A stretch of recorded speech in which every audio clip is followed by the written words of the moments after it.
За ингээд ээлжид нэг амьтантай холбоотой хөөрхөн түүх оруулахад бэлэн болж байна. За амьтан гэхээр арслан бар орох гэж байна уу гэж санаа зовж иж магадгүй. Үгүй өнөөдөр арай жижигрүүлсэн арслан буюу юм гэрийн жижигэр муурны тухай хөөрхөн түүх ярих гэж байна. За ягаад гинт муур ярих болсон бэ гэхээр Монголын муур сонирхогчдын нэгдсэн групп гэж одоо 80,000 хүнтэй хөөрхөн том групп байгаа. За энэ группийн админ Ба Унжаа гэдэг хүн манай чатаар орж ирээ. Та ингээд Монголын нийт ард иргэдтэй таныг сонсдог хүмүүстэй зориулаад энэ мууртай холбоотой хөөрхөн түүх оруулаад өгөөч. Тэгээ муурны тухай ийм мэдлэгтэй мууртай холбоотой зүйлийг оруулж одоо хүмүүсийг жоохон эерэг болгомоор байна гэдэг тийм санал хүсэлтэд бол оруулсан. За тэр санал хүсэлтийг нь бол аваад тэрнээс хойш ерөөсө бодоод явсаар гоод өнөөдөр зав гараад энэ мууртай холбоотой тэр тусмаа энэ конкуш гэдэг хөөрхөн муурны гайхалтай явдлыг одоо та бүхэндээ ярьж өгч байна гэсэн үг. Иракийн Мосул хотод амьдардаг Аль-Асаб гэдэг одоо нэгэн айлгэр байдаг. За тэгээ эднийх 9-өөс 18 насны 5 хүүхэдтэй дээрээс нь нэг хөөрхөн цагаан мууртай. За ингээд Ирак улсад улс төрийн тогтворгүй байдал үүсэж иргэний дайн болон янз янзын зэвсгэл мөргөлдөөн бомбожны үн болсон. За энэ үед Аль-Асафын гэр бүл одоо өөрсдийнхөө жижиг сажиг ямиг жижигхэн цүнхэнд хийгээд явхаас өөр ямар ч арга байхгүй. Тэгээ ихэнх айлууд бол муур нохоо одоо юу гэдгийг те машин дээр хамаг юм үлдээгээд явдаг. Харин Аль-Асафын гэр бүл бол хамаг чимдаа мэмдаа үлдээгээд хайртай ганц цагаан муураа цүнхэнд хийгээд аваад ингэж гадаад орнуудаар цагаачлах амар тайван амьдралыг хайхаар бол аюу хүнд хэцүү аялалд бол гардаг байгаа. За Иракаас гараад тэгээ Сириэс гараад Туркийн нутаг дэвсгэртэй бүр ингэж явган алхасаар байгаа эднийх бүрэн бүтэн бол одоо ингээд Туркийн нутаг дэвсгэрт орж ирсэн. За тэгээ Туркийн нутаг дэвсгэрээс баруун тийшээ Европ руу цагаачлана гэдэг бол асар их хэцүү, асар өндөр үн өртөгтэй, асар их одоо тийм амьд үйсэн юм хэцүү аялал байдаг. За тэгээ Туркийнхаа Стамбул хотод очихдоо эдгээр өөрсдийнхөө цагаан муураа одоо тийм гадаа хонсон ч байсан хамаахгүй муура тэрвэл хүүхдүүд нь ингээл хайрлал ингээд энэ гэр бүлүүд явж исэн байгаа. Туркээс одоо цаашаа Грек рүү буюу Европын холбоо руу гарахын тулд бол асар их хэмжээний одоо тэ хэцүү аяллыг бол эднийх бол төлөвлөж тэрэндээ санхүү мөнгө бүх зүйлээ бол зохицуулах ёстой. Тэгээ энэ хугацаанд хэдий болтол бэлэн болон төдий ч энэ одоо энэ хүмүүс Турк улсад одоо ингэж ямар ч ажил төрөл байхгүй хэцүү тэгээ хажуугаар нь бас муураад хийжээгээд ингээд амьдрах тийм хэцүү амьдралыг бол туулж байгаа. За тэгээ аз болж одоо эдгээр Туркийг заваар орхиод ингээд Грекийн Лесбос гэдэг одоо далайн эрэг дээр байдаг тэр жижигхэн хотод бол амжилттай очсон. За тэгээд эднэрийг далайн эрэг энэ Лесбосын эрэг дээр ингээд амьд мэд бүгд буухад бол гэр бүлийн гишүүд бүгд аюу сайхан өвдөж зовсон шархтаагүй бүрэн бүтэн бол энэ эрэг дээр ингэж буугаад бүгд баярлалдан хөөрсөн. За энэ үед яг нэг усан дээр явж исэн цагаан муурчин асар их стресстэй сандарсан. За тэнгүүд одоо эрэг дээр гарч ирсэн чинь муура жоохон салхилуулъя гэж цүнхнээсээ гаргаад тавьсан. Гэтэл одоо шин танихгүй газар тэгээ тэр их усны дуу чимээ гээд өчнөө юмнаас стрессцэн муур нь бол гинт гүүгээд одоо тухайн Лесбос гэдэг хотод одоо алга болсон байна. За ингээд гэр бүлийн 7 хүн муур хайгаа тэрүүгээр бахан бижигнээд 2 3 хоног хоноод хүлээгээд ингээд ясан боловч ямар ч удаа амжилт олоогүй. Тухайн Грекэд байдаг цагаачлалын албаны хүмүүс бол юу гэсэн бэ гэхээр одоо та бүхэн эндээс явах хэрэгтэй. Тэгээд та бүхэн аль улсад одоо цагаачлах хүсэлтэй байгаа тэрийг хийл гэсэн. За тэнгууд одоо Норвеги улсад цагаачлах хүсэлтэй байгаа тухайн цагаачийн байгууллагын ажилтнуудад хэлсэн. Тэгээ аз болж Норвеги улс энэ хүмүүсийг одоо их нутагтаа хүлээж авъя, хүрээд ир гэдэг тийм одоо шийдвэрийг гаргасан. За тэгэхээр ийм шийдвэр ирчээд байхад муура хайж яана, муура олохороо явна гэсэн тийм одоо шалтгаан хэлэх ямар ч одоо боломж байхгүй. Тэгээд ингээд энэ арал дээрээс далайн эрэг дээрээс байдаг хот дээрээс ингээд яваад өгсөн байгаа. За ингээд муурч бол олдоогүй. За ингээд Ирак гэр бүл одоо Норвеги руу ч яваад өгсөн. За ингээд 7 хоногийн дараа Германы сайн дурын ажилтан Лесбос хотын гудамжаар явж байгаад нэгэн туранхай бүр ингээд шархтсан цагаан муур бол олж авдаг. Тэгээ цагаан муурыг харахад бол цэрлэг муурны одоо довтолгоонд өртөж нэлийн хүн шархатсан өлсөд даар цангасан тийм сандарсан юм хөөрхөн амтан бол байж исэн. За тэгээд энэ амтныг одоо яг тухайн газар байдаг одоо амтан хамгаалах төвд бол аваачсан. За аваачаад эндхийн хүмүүстэй одоо ингэж хооллож унтлаад бас Facebook орчинд нэг ийм уур одоо Лесбос хотоос олдлоо харсан үдсэн хүн амтан байна уу, хайж байгаа хүн байна уу гэдэг зарыг бол грек хэлээр, англи хэлээр бол хэвлүүлсэн. За тэгээ ямар ч одоо хариу реакц бол гараагүй. Тэгээд энэ ямар ч байсан яадаг муур юм бол хаанаас ирсэн бол гэдэг дээр бол хүмүүс их гайхажсэн байдаг. За тэгэнгүүт нь энэ ерөнхийдөө энэ Туркээс наашаага ирсэн цагаачдын зам аваар цуг ирсэн мууройч магадгүй. Тэгэхээр одоо Ирак хэл, Иран, Сир, одоо Турк ямар хэлээр ингээд зар тавих уу гэдэг юм дээр бол эднэр хүрдэг. Тэгээд Перс хэлээр одоо ямар ч байсан цар тавиад үзье гэж хэлдэг. Гэтэл удаажгүй нэг Перс хэлтэй цагаач бол одоо холбогдсон байдаг энэ хүмүүстэй Facebook-оор. Тэр хүн юу гэж хэлсэн бэ гэхээр нам уурны чи эддүүд нэм Ирак гэр бүл байсан шиг санагдаж байна. Өнгөрсөн 7 хоногт муур хайгаад цагаан муур харсан уу гэх хүн амтнаас уявж байсан. Ер нь наа чинь яг энтхийн грекийн муур шээ. Энэ хүмүүстэй цуг тэр зам Иракаас ирсэн муураа гэж хэлдэг. За ингээд нөгөө Германы сайн дурын ажилтан юу гэж утсан бэ гэхээр энэ мууранд зориулж одоо Facebook орчинд маш сайхан зар хийчи. Тэгээд магадгүй тэр эцдүүд нь хараад эргэж холбогдоод муураа авч магадгүй. Яагаад тэгэхээр хэрвээ хаях байсан бол үлдээг байсан бол Иракта үлдээ чинь тэгэхэд Сир тэгээд Туркээс тэгээд одоо энэ грек улс хүртэл одоо ингээд аваад ирсэн байна гэдэг чинь муурандаа үнэхэрийн хайртай муурыг гэр бүлийн гишүүн гэж үздэг хүмүүс байна гэж одоо тийм дүгнсэн байгаа юм. За ингээд нөгөө цагаан муурныхаа зургийг аваад яг муур ингээд захиа бичиж байгаа юм шиг юм англи болон ферс хэлээр бол захиа бичсэн. Тэрэн дээр юу гэж бичсэн бэ гэхээр би болон бид манай Иракаас ирсэн. Тэгээд би гэр бүлээ одоо хүртэл олж чадахгүй байна. Тэд намайг ингээд Европт авчирсан. Тэгээд тэдэнтэйгээ хамт байхын тулд би бүгдийг хийх хэрэгтэй байна. Гэр бүл маань Иракаас зүгтахын тулд маш их золиос эрсдлийг бол хийсэн. Тэгээд намайг энэ бүх зүйлдээ хизээж орхиж байгаагүй аваад гараад ирсэн. Энэ нь надад маш их хайртай гэдгийг хамгийн том нотлогоо. Би тэгээд тэр гэр бүлтэйгээ эргэж нийлэх хүсэлтэй байна. Та бүхэн манай гэр бүлийнхнийг харах юм бол надтай холбоод өгөөрэй гэдэг тийм зарыг бол бичиж байрлуулсан байгаа. За тэгээд Facebook бол сошиал орчноос бол ямар нэгэн тийм эерэг хариу хандлага болох гараагүй. Тэгээ Германы сайн дурын ажилтан өөрөө буцаад Берлин руу явах хэрэгтэй болсон. Тэгэхээр энэ муурыг одоо энд үлдээж чадахгүй ямар ч байсан Герман руу авч явъя. Болохгүй бол одоо би өөрөө л Германда тэжээхээс биш гэдэг тийм одоо шийдвэрт хүрсэн. За ингээ муурыгаа дагуулад Германы Берлин хотод бол яваад очсон.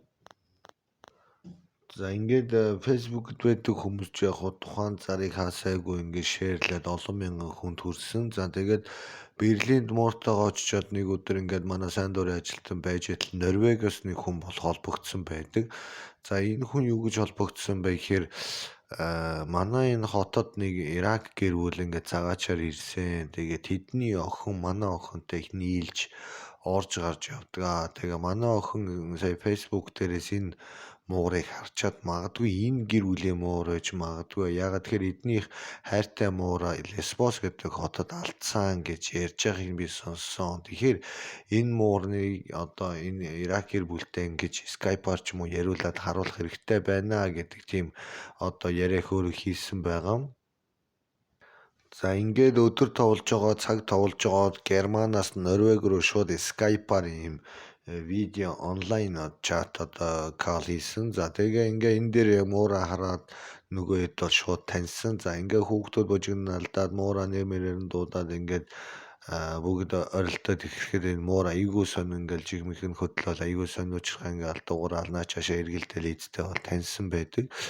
За тэнгуут нь Facebook-ийн энэ одоо эзнээ хайж байгаа муурны тухай зар их олон хүнд хүрээ. Дээрээс нь Герман болон одоо Норвегийн сэтгүүлчид энэ хүмүүс одоо ингээд энэ тухай мэдээллүүдийг бол бэлтгэж эхэлсэн. За ингээд ямар ч байсан Германаас Норвеги руу бол одоо тусгай хайрцгаар болоо илгээ явуулсан. За ингээд Норвегт буухад нь бол Норвегийн хэвлэлийнхэн бол бүгдээрээ тосоод дээрээс нь бас нөгөө нэг Конкуш муурны одоо бүх эзэд одоо ингээд нис буудлын гадаа бол бүгдээрээ хүлээгээ зогсчихсэн байдаг. За тэгээд э, тэдний одоо хамгийн бага охин нь өөрийнхөө муурыг те ингэж гар дээр аваад аюу том нулимс дуслуулад тэврээд ингээд зогсож байгаа нь бол тухайн үеийн Guardian гэдэг одоо сонины хамгийн ихний нүүрэн дээр хүртэл тавигдчихсэн ийм гоё гэгээлэг зүйл болж исэн гэдэг. Тэгээд өөрийнхөө тижээдэг амтан тэр тусмаа муура ингээд ямар ч тохиолдолд аваад явдаг. Тэрнийхээ хараас үргэлж санаа зовж идэг. Энэ бол аюу гоё төг байгаа. За тэгээд энэ Сува гэдэг гэрийн эзэгтэй сэтгүүлчид юу гэж хэлсэн бэ гэхээр бид нэр тухайн үед тэр Лесбос гэдэг тэр Грекийн тэр жижигхэн хотод муура алдчихад асар их сэтгэлээр унаад бид нэр тэрнээс хэцүү газруудад муура алдаагүй аваад явсан мөртлөө амар гоё газар очиод ингээд алдчихсан. Тэгээ тэрэндээ айгүй их харамсаж манай хүүхдүүд ерөөсөө мартаж чадахгүй юм байсан. Тэгээд магадгүй арал дээр хөлдөөд үгсэн байх эсвэл ус бус руу унаад тэгээд живэд үгсэн байх гэд нэр бодож ирсэн. Тэгээ Норвегт бидний яраас хурж ирээд бид нартэй хамт байна гэдгийг нь бол ерөөсөө төсөөлөөгүй амар том бэлэг боллоо гэж одоо тэгээд тухайн үеийн сэтгүүлч нарт бол хэлсэн байгаа. Ер нь муур гэдэг амьтан бол өөрийгөө гэр бүлийн одоо тэжээмэл амьтан гэж боддоггүй, харин гэр бүлийн нэг гишүүн гэж бол ерөнхийдөө боддог. За тэгээ мууртай холбоотой их зөндөө гой түүхүүд байдаг. Тэгээ тэр бүх зүйлийг ярих юм бол асар их хэмжээний цаг орно. За өнөөдрийн хувьд бол энэ Конкуш муурны адал явдал гэдэг тухай ярьж өгсөн. За та бүхэнд сонирхуулаад хэлэхэд Узбекистанаас Оросын одоо холбооны улс руу 3,000 км-ийн аялал хийж исэн тийм муурны тухай түүх байдаг. Энэ түүхийг та бүхэнд бас гяс хийлээд явчих. За Узбекистан улсад амьдардаг нэг гэр бүл одоо Орос улсад ажил болоод тэгээ өөрсдөө нүүхээсээ өмнө өөрсдийнхөө одоо хайртай муурыг хамаатан садныхаа одоо хүнд авчиж хүлээлгэж өгсөн байгаа. Эд дүүртэй хэвтэртэй бүх юмтай нөгөөд бид нэр одоо өөр газар очиж ажиллаж амьдарч байгаа учраас одоо авч явах боломжгүй гэдэг. За ингээд яваад өгсөн. За 2 хоногийн дараа Оросынхоо нэг тухайн одоо тий Орос сууцанда ороод ажил төрөлмжийг дээд ингээ болцсон байж явах үед 2 хоногийн дараа тосгоноос нь муу мэд ирсэн. Тэрнээс юу гэсэн бэ гэхээр нөгөө үлдээсэн муурчин ингээд гараад алга болцсон, хаашаа явсан мэддэхгүй байна гэдэг. За ингээд хөөрхий одоо ингээд айлмайлд очсон эсвэл одоо энэ тэнд явж байгаа мал амтнд барилжааг байгаа гэдэг ингээд эцдүүд нь болж байгаа санаа зовсон. Гэхдээ харахгүй 3,000 км-ийн цаанаага очиос тэг яаж чадахгүй байсаар байгаа дууссан байгаа. За 2 жилийн дараа яг тухайн айлын эзэгтэй гэрлүүгээ ингээд явж явах үед яг тэдний мууртай адилхан муур замны гол сууж ирсэн. За тэгээ хин ч өөрийнхөө муур ингээд сууж ирнэ гэж болтоо олохгүй. Тэгээ яваад очиод харахад яг харахгүй өөрийнхөө муур тэгээ өөр дөр нь хурж ирээд илж мэлээд ингээд таалаа. Тэгээ ингээд сайн харахад бол муур нэлээд турчсан, үс мэс нь гандчихсан, ядруухан тийм байдалтай байж исэн гэсэн. Тэгэхээр 3,000 км замыг одоо зөвхөн хөлөөрөө 2 жилийн турш яг хайсаар байгаа эзнээ холоод ирсэн ийм тохиолдол байгаа. Энэ юу гэсэн үг вэ гэхээр муур гэдэг амьтны тэр мэдрэхүй орон зайн баримжаа мөн эзний хаанд байгааг одоо тийж багцаалддаг тэр багцаалуур нь бол үнэхэрийн гол гайхмаарийн одоо тайлбарлах ямар ч боломжгүй байгаа зүйл харагдаж байна. За тэгээ муур гэдэг амьтан чинь бол яг хуу их хөөрхөн тийм аврагч амьтан гэж үздэг. Тэр нь юу вэ гэхээр одоо нэг юм түүх байдаг. Муур тэжээдэг айлын хажуудлын айлд одоо мууран дургүй айл байсан. Тухайн айлын одоо нэг шөнө одоо галын осол аваар гарч одоо галтогоонд нь кабель шатсан. За тэнгүүд мууртай айлын муур гэрээсээ гарч гүгээд тэднийд ороод тэдний дундж байгаа хүмүүс төр очиод айлын эзнийхэн нүрийг алгацсан баг. За тэнгүүд айлын эзний яг нь ундж байгаа сэрээд харсан чинь дургүй амтан буюу муур нүүрэн дээр нэрцэн алгадаа зогсож байгаа чинь гоц гээл үсрээ босоод ирнэ. Тэгэл хүү яаж ийн энэ төр гэл орсон чи гинт гэрээс нь асар хэмжээний хин шүү нэртчихсэн гэж. Тэнгүүд л нөгөө чинь бүх ихнэр үгтэй буулгаал нөгөө юм ус харамтраагаал ингээл ягаал тэгээ бүгд ойлгосон ба. Өөрөөр хэлбэл муур тэдний амнаас болон эд хөрөнгийг аварч байна гэх. Тэгээ ингээ үүнээс хойш ерөнхийдөө муур гэдэг амтнаас айдаг, ичдэг, жигшдэг тэр хүмүүсийн одоо хандлага бол нэлээ өөр болсон байгаа. За муур гэдэг амтан бол маш тийм мэдрэмтгий амтан байдаг.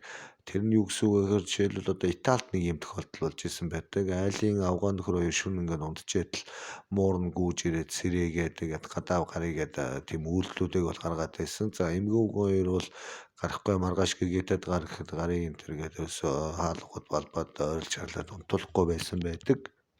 За тэнгүүт нэмгэн өвгөө хоёр одоо өөрсдийнхөө халаадыг өмсөд гадаа ямар нэг юм болсон болов юм оруулж чадахгүй байгаа юм болов гэд муураа дагаад гардаг. Тэгээ гараад ингээ гадаа зогсчээд гид 7 баалын хүчтэй газар хөлтөөлөд өөрсдийнх нь амьдэрдэг одоо тийм чулуун байшин тэр чигээр ингээ нураад ингээ байхгүй болсон. Тэгэхээр ерөөсөө л яг нэг 1 минутын өмнө 2 минутын өмнө тухайн муур эцдийнхээ амнасыг аваад гудамжинд гаргаад зогсоож ирсэн бол таараад байгаа.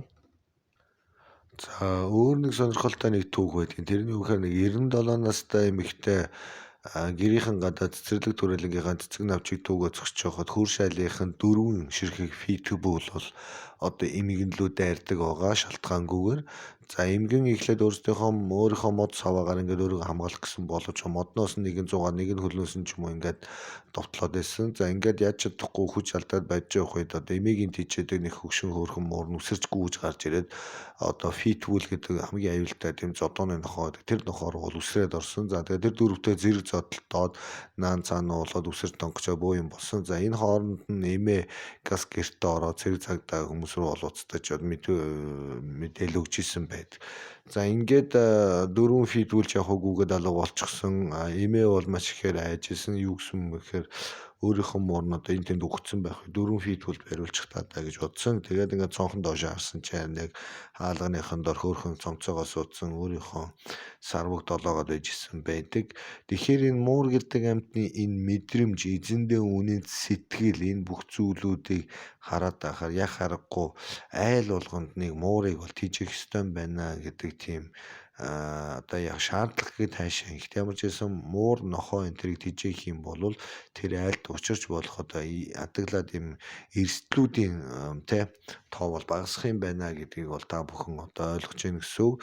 За муурыг бол тэгэж одоо мөнгө төгрөг өгч хүн амтнаас үржүүлээд аваад авах шаардлага байхгүй. Муур бол муур одоо та бүхэн Монголд энэ тэнтэй ингээд хэмжихээсээ салдсан ганц нэгээр явж байгаа жижигхэн хөөрхөн муурны цунуудыг аваад өөрөө гаршуулад ингээ хөргөн тийчих юм бол бас эзнээсээ хизээч урахгүй юм мундаг хөргөн муур болох боломжтой. За тэгээд манайхан бол дээр үед муур гэдэг амьтныг мэдэхгүй учраас тэгээд янз янзаар элдв нэр хоч өгж одоо хүмүүстэй дайсагнцуулдаг байсан. Жишээ нь одоо юу гэдэг юм муур эзнээ өхөөсөөгөө шүнжин хараа сууж байдаг энэ төр гэсэн тийм явган шог ярианууд байдаг. Гэтэл энийг яг нөгөө нэг муур тижээж үзээгүй хүмүүс муур тижээх гэж зориглоод ороод ирэхэд нэг ийм үг сонсонгуудаа улам айдаг. Тэгэхээр юу болдог вэ гэхээр хүн болон муур хоёрын хооронд нэг тийм хүйтэн хөндөй зай гарчиж юм гэсэн үг. Тэгэхээр одоо сүүлийн монголчууд муурыг бол маш мундаг тижээж байгааг би энэ Монголын муур сонирхогчдын нэгдсэн групп руу хаяа орж орохоор хардаг. Тэн дээр бол муурыг бол үнэхээр утгаар нь тижээж байгаа бүр агсан төвшний ийм хүмүүс байгаа нь бол анзаардаг. Муурыг ингэж тижээдэг гэсэн ойлголт монголчууд бидний дунд бол бараг байгаагүй. Ерөнхийдөө мууртаа жоохон дайсагналцсан хандлага харагдуулаад байдаг. Урдуур нь хөрхөн муур ингээд өөрийнхөө зам мөрийг хөөгж явхад л түйба гээл ламбо байна уу ном уншуул миний урдуур муур гараа явчлаа энэ төр гэж хэлдэг. Гэтэл магадгүй та өөрөө муурны урдуур гараад муураа бузартуулж ичж болно шүү дээ. Тэгэхээр юм гэдэг чинь ийм байгаа учраас та бүхэн одоо мухар сүсгийнхаа боол болж одоо мөрөөр явж байгаа муурнохоо барь зав зодохтой энэ тэнд авиж алах энэ төр иймэрхүү юмнуудаа болоод муур гэж яг ямар амтан бай, нохоо гэж ямар амтан бай гэдэг зүйлүүдийг юм шинжлэх ухааны үндэстэйгээр ингээ харах юм бол мэдлэг нэмэгдэх хэрээр амьтдыг хайрлах тэр мэдрэмжүүд ч бас дагаад өснө гэдгийг та бүхэнд одоо энэ бичлэгээр ингэж тайлбарлаж хэлж байна. За тэгээ өнөөдрийн бичлэг та бүхэнд таалагдсан бол лайк, шеэр хийгээд дардаг байдаг бүх юмын дараад үнэхээр сэтгэлийн дээмөргөө цайны мөнгө өгөх юм бол миний оруулсан QR код болон дансны дугаар мэдээллүүд байгаа. Тэгээ та бүхэн их багхгүй яг өөрийнхөө боломж олцоондоо тааруулаад мөнгө төгрөг шилжүүлээрээ тэгээд мөнгө төгрөгнийхөө одоо дансыг өдөр болгон би орж хараад асар их тийм сэтгэлийн таашаал авдаг. Тэгээд одоо хүртэл мөнгөө цуглуулж байгаа. Тэгээд яг гоё түүхөө цугтаа зориулаад нэг өөр юм авах гээд ингээд бодоо төлөвлөд байж байгаа. За ингээ өнөөдрийн бичлэг та бүхэн таалагдсан